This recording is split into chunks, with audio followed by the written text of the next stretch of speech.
Okay, Anthony Grass says, something that I rarely hear brought up in arguments to pro-abortionists is the fact that the majority of biologists, I think about 95%, agree that life begins at conception. Shouldn't they trust science, like many say, enough to defend life? Great point, Anthony.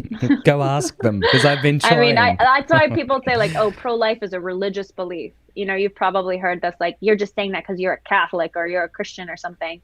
And I say, actually, this is not a belief.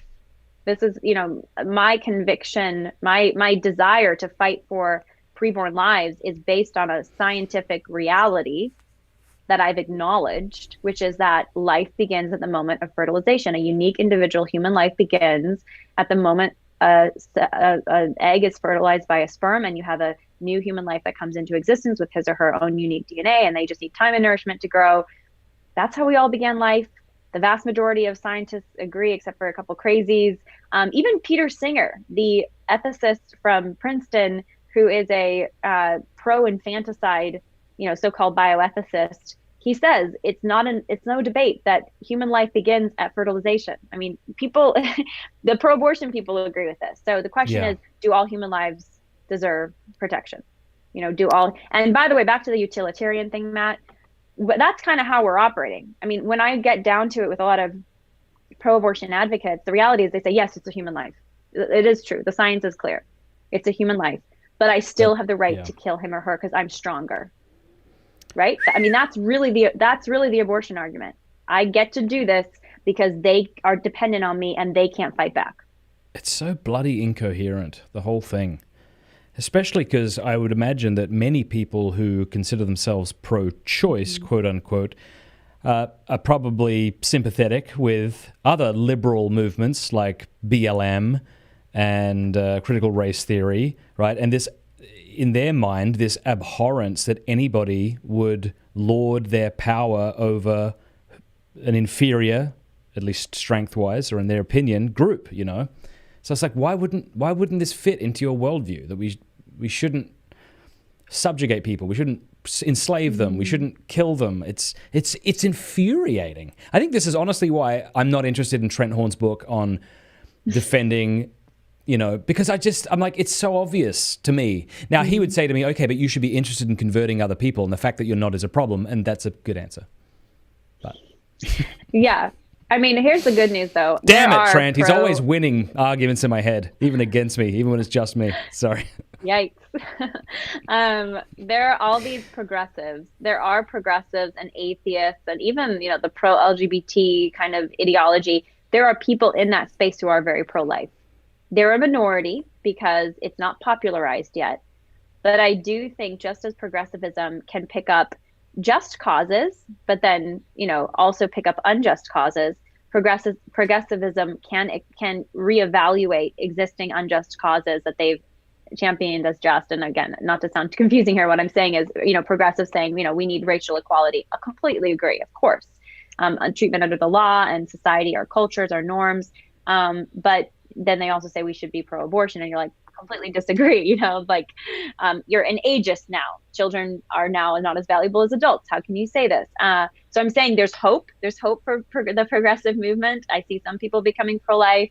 I think the biggest need, though, beyond anti-abortion education, like I said earlier, is worldview, fundamentals education, stuff that you're doing on your podcast, Matt, which I love, the stuff you just wrote your book on, Aquinas and Happiness, like what is right and wrong?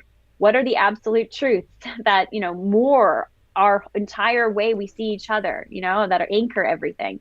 That's really what's needed to form people, because right now I feel like people just get caught up in groupthink. I mean, it's really like, what are most people doing on Instagram? Like what's popular on Instagram? That's the social justice cause. Then I'm in as a young person. And that can be extremely dangerous and toxic when you're caught up in an unjust cause. We really got to get Dave Rubin following the logic on this one. I know you and I know him.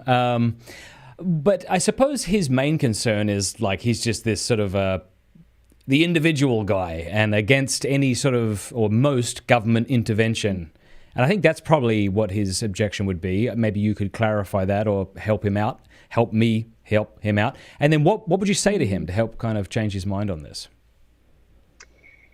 I mean, I would ask, and then anybody who's sort of saying, well, yes, you're right. It is a human life and abortion is wrong, but the government still shouldn't do anything. It's like only at a certain point should the government intervene and say, then I'll protect the baby, maybe at 20 weeks, or some other arbitrary standard. And I would say, if you took that exact line of thinking and applied it to any other past human rights issue that you are now on the right side of, like slavery, like, let's talk about that again. Yes, it's inconvenient. Yes, a little slave child, they shouldn't be killed. They shouldn't be enslaved. They can't even do that much work in the plantation anyways. Or a woman, she's weaker. She shouldn't do so much work. But if it's a man, it's really economically necessary. You're going to crush, the economy. The government shouldn't get involved. Anyway, some of them, have entered this willingly in a sense. I mean, they need the jobs. Like, you could rationalize yourself into still giving the thumbs up to a part of an injustice while sort of rationalizing yourself out of another part of it. And, you can be that person. You can be illogical and, persist in your illogic and persist in accepting part of an injustice. But, I'm glad that many people are willing to not think that way and willing to not live in that, false gray area, because if we stayed in the false gray area on these issues, historically, we'd never overcome past injustices.